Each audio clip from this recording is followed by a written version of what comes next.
following is a summary of the lore of the first in the video game series Blasphemous.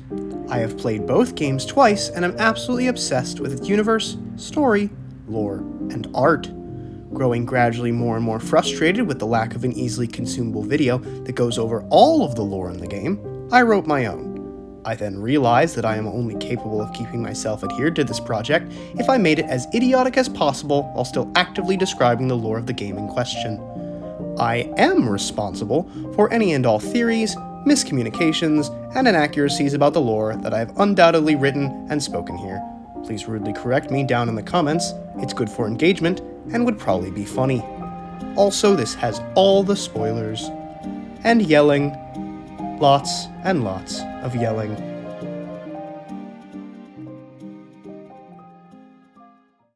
Alright, so a long ass time ago there was the world. We don't know what it's called, so I'm calling it the world. The world has at least two places, but we only know the name of one of them. We'll get to that later. There's also this idea thing called the dream, which is like the veil between the real world and everywhere else. What's everywhere else?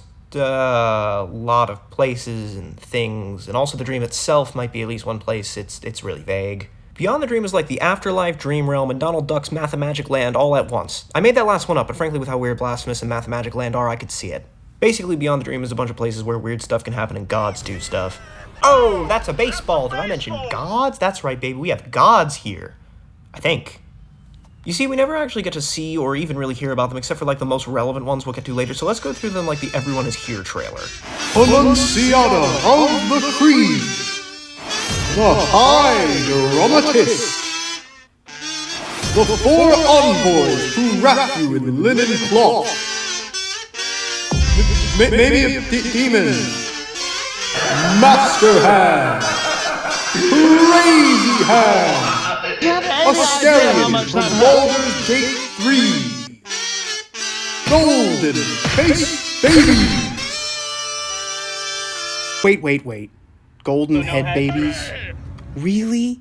They're not even actually gods, they're just made and sent by them. Alright, asshole, I don't see you being made and sent by the gods, so sit down, shut up, and list the fighters, table boy. Nope. I'm gonna pull a Waluigi here and make them all assist trophies at best. Alright, what about Crystal Swordman? Is he powered by something that isn't, like, the big deal god? What about Stained Glass Lady? Does she have a god?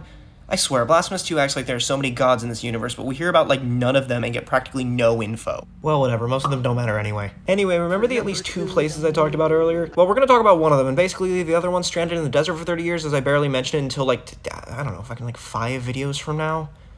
This place will be, you know, I don't actually know when this place got its name, because I can see an argument for before or after the Not Jesus incident, TM, but I'm sidetracking myself, and ooh, look, a piece of candy! Ah! Custodia. This place is called Custodia. It's like those dudes and dudettes that serve the Emperor directly, but you drop the N and the S like you're in Spain without the A. Ooh, would you look at that? A segue? Competent writer. Me? It's less likely than you think. Custodia in the entire Blasphemous series is based on a lot of Spanish culture and Catholicism, specifically the Spanish Inquisition. Yes, the Monty Python ones. The Blasphemous games are actually just a game version of those skits. Nobody expects the Spanish Inquisition. Me when I lie. As such, there's going to be a lot of Spanish names, cultural references, and other stuff that me, as a stupid American, will likely get wrong. For example, my Spanish is absolutely immaculate, so I will be pronouncing every name I read perfectly and without incident. Ay Dios mío, de ampersand, Virginia, Perpahactua, Nakaminto. See? Perfectly and without incident. My ears burn.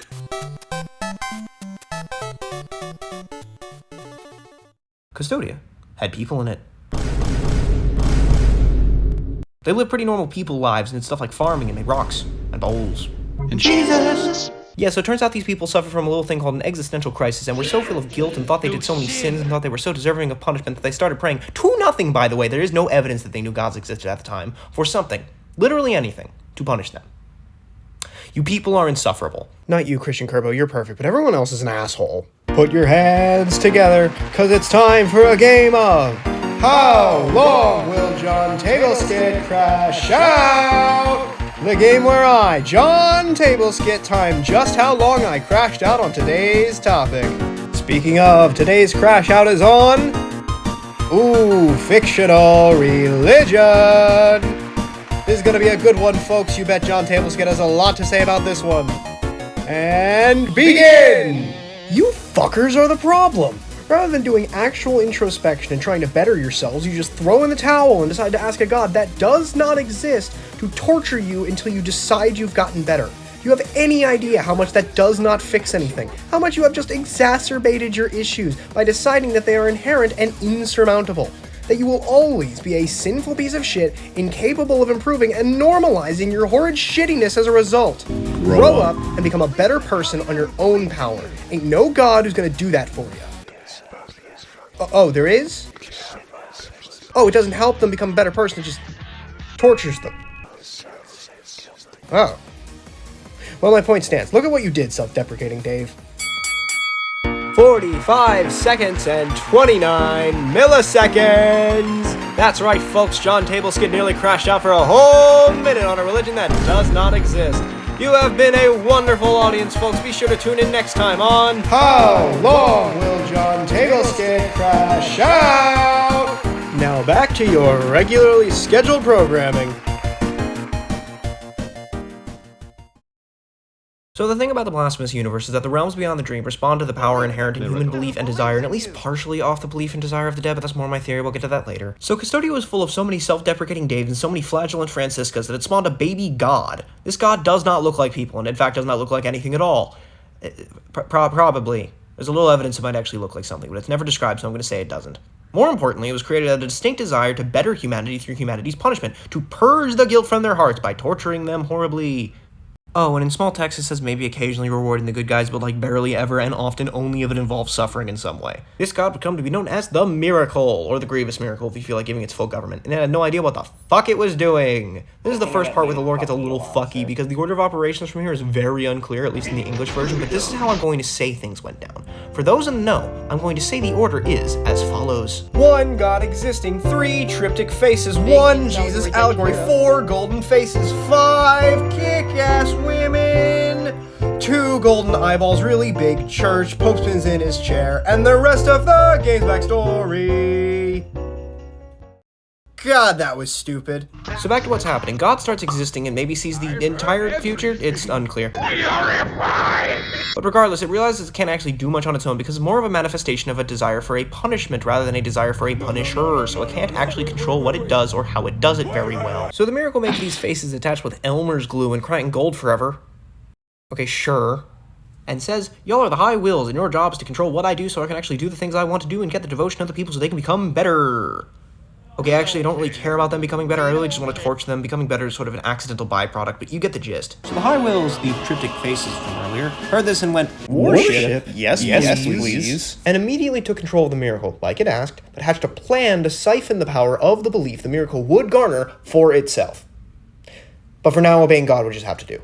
So the Miracle says, alright, there's this kid down there named Jesus. I mean, he doesn't have a name, because he's this thing called selectively mute, and he wants us to torture him for eternity because all kids are 110% serious all the time. The numbers don't lie! And I think torturing this kid forever is going to be great for our brand. And the High Wills go, you are absolutely right. We'll torture this actual astral for eternity as soon as we can.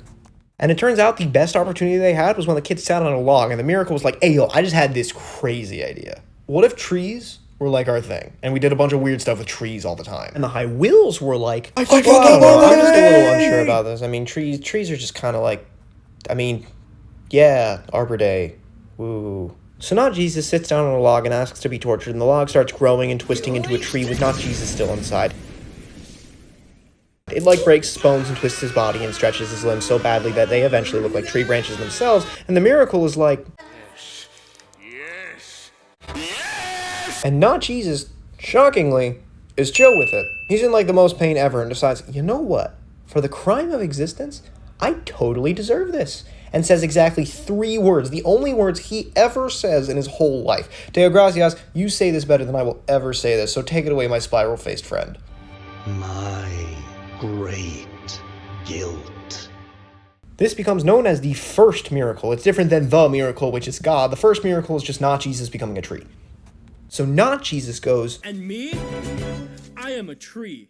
And 3 dudes, okay, it's not actually confirmed they were dudes, they were just people, were like, there's a million guilty people here, so just you wait. and saw not Jesus becoming a tree and heard him say the words, although presumably other people heard him say the words because otherwise nobody else would know about it, and were so overtaken by the divine excellence of the first miracle that they were brain blasted to heaven immediately. Kind of. They became weird faces dripping with gold in the dream that the miracle entrusted with some mouse-tools. So there's this woman now, and she goes, "Hey guys, it's me, Laudace. Did that guy just turn into a tree?" And decides that this was so cool that she's going to carry that tree around Custodia. Okay, not sure how you're going to do that, and get people to worship it. The miracle sees this and is like, "Ayo, High Wills, make that woman into five women." And the High Wills were like, "I fucking love women!" The lawyer has advised me not to contradict the other two faces for the purposes of this joke. And so the High Wills used the miracle to tell Laudace, "Hey, you are so devoted, you're gonna..." Hold on, check script here. Exude liquid gold. Okay, I don't know why the miracles make you do that. I kind of have a thing for gold, I don't feel like sweating or pissing or what, but here, have 4 yourself made out of liquid gold. And Laudace was like,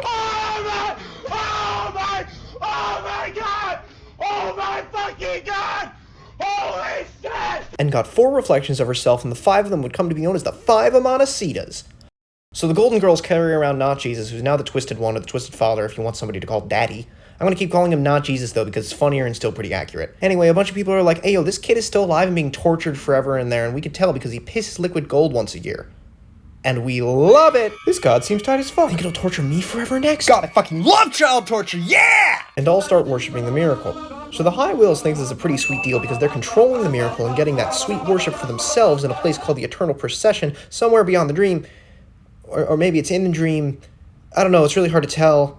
But the High Wills realize the more worshippers it gets, and the more worshippers that die, the larger and higher that procession gets, and it dreams of one day having the procession go beyond the clouds of that realm, which seem to go to like a higher heaven. The cosmology of Blasphemous is weird, and I'm going off from one scene in Blasphemous 2, but I'm assuming it wants to ascend to the place of the other cooler gods.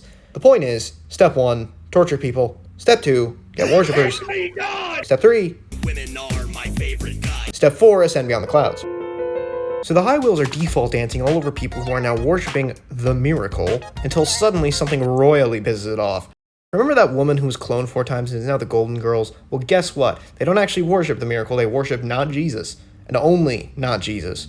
This means that her incredibly fervent worship isn't getting sucked up by the High Wills, and the High Wills don't take no for an answer. You know, like an asshole. High Wills, cancelled, sexist. The point is, they no longer like the Golden Girls, and they tell them, we are breaking up the band. So they seal away the Golden Girls in coffins and make the song that was played when they marched through Custodia become a magical force that can only be played by this one golem-looking dude who has a bronze bugle growing around his body like tree roots, and the miracle tells him, "Hey yo, you're gonna sit somewhere and wait until I decide to let you out again, because like, I'll let you out again one day, I swear." So anyway, sometime during all that, not Jesus does die, and his tree is set down where it first sprouted and becomes the knot of 3 words. Go ahead, name a word! Any word! What? Love that one! Don't worry though, it still pisses gold from time to time, because how else would Custodia know that God is still around? During all this, the 3 people who saw the first miracle were just kind of sitting around being golden faces in the dream until they realized, I lied. You see, 3 people did not see not Jesus getting ganked by God. It was actually 4. Remember how I said they were all given mouse tools? Well, the 4th was given a surprise tool that will help us later, except it's not actually a surprise tool because I'll tell it to you right now. You see, the base 3 were each given a wound they could give to others to show how terrible of a person they were, but the 4th was given a wound that allowed it to see past everyone's bullshit and realize that maybe infinite torture was not a reasonable method of therapy or self-help. This let it see past the dream and into the land of the Eternal Procession, and it saw, la gasp, the miracle was being controlled by the High Wills? It didn't even know that the High Wills existed until then, and now it saw it was doing all this shit just for the clout, and was like, man, the very idea of God is kind of sus. Like, why should we worship something that just tortured a child to death over the course of many years and is now doing so forever beyond the dream? Kind of a poopy head move. Am I right, lads, or am I right, lads? To which all of the other guardian visages said, you are right, lad. Wait a minute, that's horribly blasphemous, and the miracle is pure and good, and torturing ourselves forever is the only means of salvation, actually. So acting calmly and rationally, the other 3 faces decide to rip out the 4th face's eyes and forever secretly imprison it in the roots below the knot of 3 words. Only to be found via a secret door with a key carried by some dude with a dead sister, who probably wasn't alive at the time. The timeline gets real screwy from this point onward. Well, the 4th guardian visage is stricken from all records, and the events before the game keep going.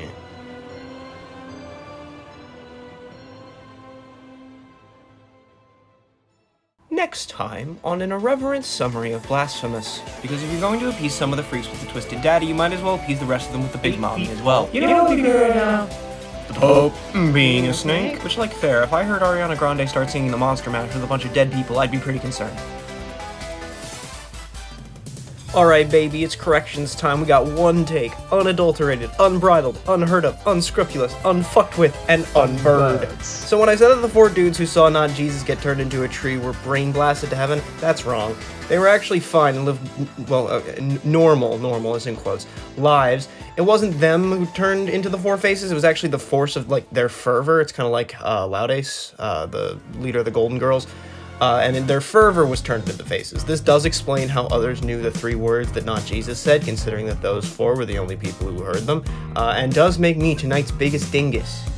Anyway, special thanks to Jane Tableskid for doing that one line, you know the one, and thanks to y'all for watching. This was an experiment, and even though I have the full script for this series written already, this video is a little over 4 pages of 51, so I have no idea if the series will ever get finished or not.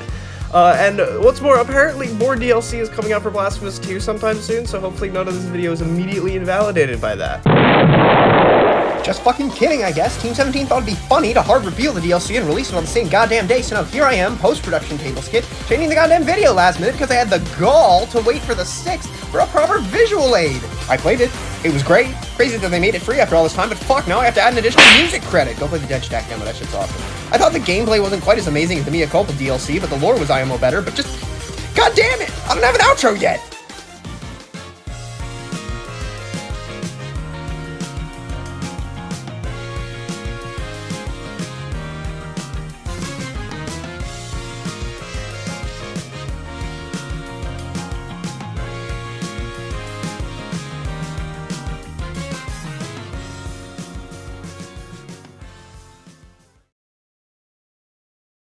Putting this recording here just because I couldn't resist, so I'm just gonna... My great guilt. Fuck, that's stupid.